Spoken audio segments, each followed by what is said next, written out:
esta noche conversamos aquí en Palabra Suelta, estamos en vivo con la ministra coordinadora de Política Económica, la economista Katiuska Kin, a propósito del comportamiento en este reciente trimestre. Ya podemos hablar del primer semestre de 2011. Katiuska, también me llegan mensajes por el celular, a veces creo que no los decodifico bien, pero bueno, intentaré hacerlo.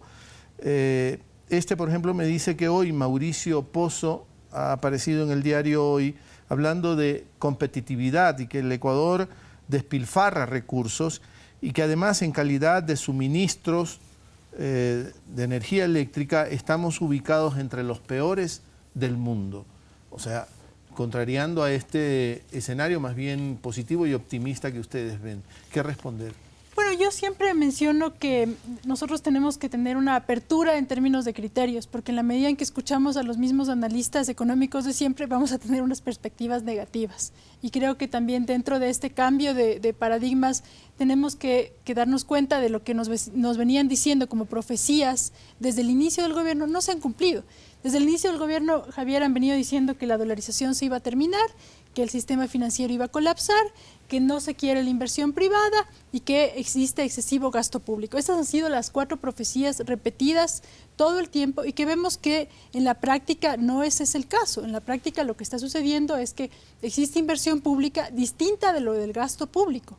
El gasto público es una cosa, la inversión es otra. La inversión es tener una matriz energética distinta que pueda proveer de energía hidroeléctrica que nos represente ahorro en el futuro.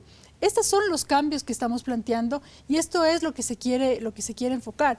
Cuando hablamos de competitividad, también tenemos que hablar de competitividad en el marco de lo que tenemos, en el marco de una economía dolarizada.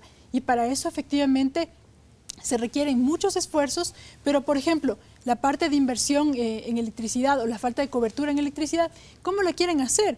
No va a ser el sector privado que la vaya a hacer por voluntad propia, tiene que hacerle el Estado, liderar el Estado, para tener índices de cobertura mucho más elevados. Por ende, inclusive la misma afirmación es un poco contradictoria, porque por un lado quieren que existan determinados servicios o si es que hubiera apagones, se quejaran de estos apagones, de que existen apagones y que no hubo la inversión del Estado, y por otro lado vemos que se acusa esto de la falta de competitividad. Y creo que tenemos que ser bastante serios en el análisis y pensar en cómo logramos tener políticas para todos, políticas competitivas sobre todo para la producción nacional. ¿O será por esto que también se estableció que pasado de 500 kilovatios hora mes, pasado de 500, se castigaba ese consumo?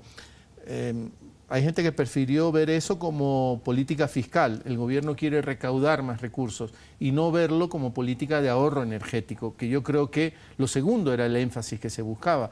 Y de hecho se ha encontrado ya que algunos hogares empiezan a ahorrar energía eléctrica. Bueno, esto es muy positivo. Nosotros tenemos un problema de falta de inversión eléctrica hace mucho tiempo que hace que definitivamente muchas demandas, no solo individuales, personales, sino también productivas, no hayan podido ser atendidas. Y esto requiere distintos esfuerzos. Por un lado, la construcción de oferta hidroeléctrica, pero por otro lado también cambio de patrones de conducta que justamente permitan evitar el despilfarro, que es también algo indeseable, digamos, para cualquier economía, porque se están básicamente dilapidando también recursos que podrían servir para otro fin. El cambio de la matriz energética, de la que también ha hablado este gobierno. Los analistas también están diciendo que el escenario puede ser negativo si la crisis en el llamado primer mundo sigue y no son muy alentadores los pronósticos que están haciendo para España, para Italia, para Grecia, para Portugal, para los mismos Estados Unidos. El precio del petróleo, si cae el consumo, va a caer el precio del petróleo. Esto es lo que nos anuncian. ¿Ecuador cómo se protege ante eso? Bueno, Ecuador es miembro de la OPEP.